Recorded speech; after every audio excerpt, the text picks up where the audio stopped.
Now, I've spoken a lot about the fake Gaza famine allegations, but you don't need to take my word for it. Now, the US ripped apart the Gaza famine hoax. The US ambassador to Israel confirms there is no famine in Gaza. Ambassador Jack Lew said that the famine claims were based on very wrong numbers and blasted inaccurate information about food in Gaza as irresponsible. Over the last 2 months, 2,100 truckloads of food entered northern Gaza alone.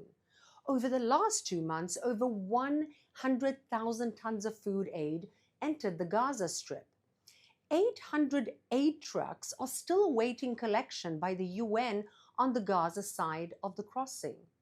Israel is flooding Gaza with food while fighting the war Hamas declared on it.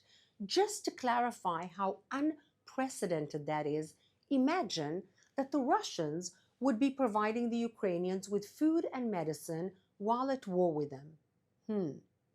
Remember, UN groups also warn of famine from time to time, and they've been wrong every time. Famine in Gaza means 3,000 to 600 people dying of hunger every single week.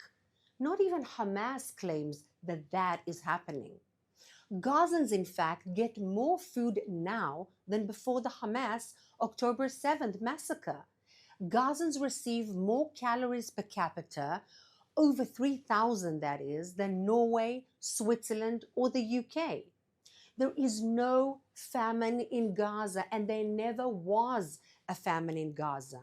Now, the horrid pictures of children scrambling for food are indeed harrowing and are created by the Hamas, who violently take control of the humanitarian aid and distribute it for exorbitant prices. Now, on a different but similar note, last night the Houthis tried murdering people in Israel for the fourth time this week. Early this morning, my friends in Tel Aviv were awakened by a siren, yet again. Their children ran into a bomb shelter, as did hundreds of thousands of other Israelis, both Jewish and Arab, who live in Tel Aviv and Jaffa. A Houthi-launched Iranian ballistic missile was hurtling towards us from 2,000 kilometers away. The missile was thankfully intercepted, but fragments of the interceptor smashed into a home. The Islamist Shiite Houthis in Yemen, who are fighting their own countrymen to gain power over the whole of Yemen, want us Israelis to also die. They say so in their motto: death to America, death to Israel, and a curse upon the Jews. They are partners in Iran's genocidal war to destroy the Jewish state, but they also want to earn some international acclaim and show their people strategic gains from joining what has become the trend amidst the growing number of extremists in the international arena: Israel bashing. Israel has spent the last year degrading each of Iran's fronts, and it will do what it must do also against the Houthis. But the Houthis are not just the problem for Israel. Extremists never are. They just begin with the Jews.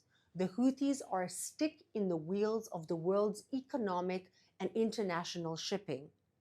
Call on your leaders to take action against the Houthis, against the Islamic Republic of Iran, and against extreme Sunni jihadism, such as the Muslim Brotherhood, supported by Turkey's Erdogan and by Qatar.